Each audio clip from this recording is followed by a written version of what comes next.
Ombi limewasilishwa mbele ya tume ya utumishi wa mahakama kumwondoa afisini Jaji Mkuu Martha Koome kuhusu uteuzi wa wajumbe 22 wa mahakama ya rufaa ya ushuru.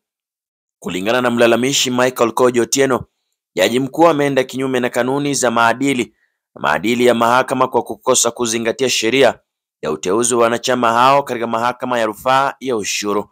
Mlalamishi anamshutumu Koome kwa kuwa mbaguzi dhidi ya watu waliotuma maombi ya kuwa wanachama wa mahakama hiyo kwa kuteua wanachama zaidi ya mahitaji yaliyoainishwa chini ya kifungu cha 4 cha sheria ya mahakama ya rufaa ya kodi. Katika ombi lake, Otieno, mkazi wa kaunti ya Homa Bay, anamtuhumu Koome kwa kushindwa kufuata kifungu cha wazi kilichomtaka kuteua wajumbe wasiopungua 15 na wasiozidi 20 ambao aliteua wajumbe zaidi ya idadi inayotakiwa kwa mujibu wa sheria. Hivyo hakimu alikiuka ibara ya 3, 10 na kanuni ya 5 ya ibara ya 5 ya kanuni za maadili ya maafisa wa mahakama kama inavyosomwa na sheria ya maadili ya viongozi wa umma, hivyo kupoteza imani ya wananchi, anasema.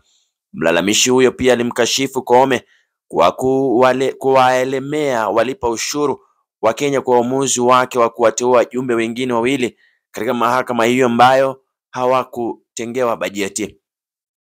Hatua za Jaji Mkuu katika uteuzi wa mahakama ya rufaa ya ushuru ni kinyume cha sheria, ni batili na hivyo hazifai kushikilia ofisi ya umma, Otieno anasema. Otieno anaongeza kuwa alipokuwa akiteua watu kuhudumu katika mahakama ya rufaa ya kodi, Jaji Mkuu alishindwa kuwa mwaminifu katika utekelezaji wa mamlaka aliyopewa na sheria ya mahakama ya rufaa ya ushuru kwa kuzingatia mamlaka aliyopewa kama afisa wa mahakama kinyume na kanuni ya 12 ibara ya 1 ya maadili ya maafisa wa mahakama, hivyo hafai kushika wadhifa wa jaji.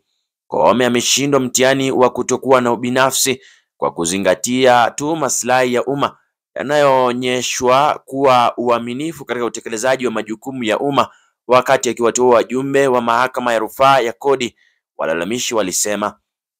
Otieno anamshutumu mkuu wa idara ya mahakama kwa kukosa kuwa muwazi, mwenye bidii na kujitolea kuzingatia utawala wa sheria katika majukumu yake ambayo ni msingi wa kukuza imani ya umma katika mfumo wa sheria nchini. Hatua ya jaji katika uteuzi wa wajumbe wa mahakama ya rufani ya kodi likiuka ibara ya 166 2C ya katiba na kifungu cha 13 cha sheria ya uongozi na uadilifu. Jaji, afisa wa mahakama na watumishi wa mahakama atazingatia kudumisha mahitaji yafuatayo ya kimaadili, Otieno asema katika ombi alilowasilisha katika GSC.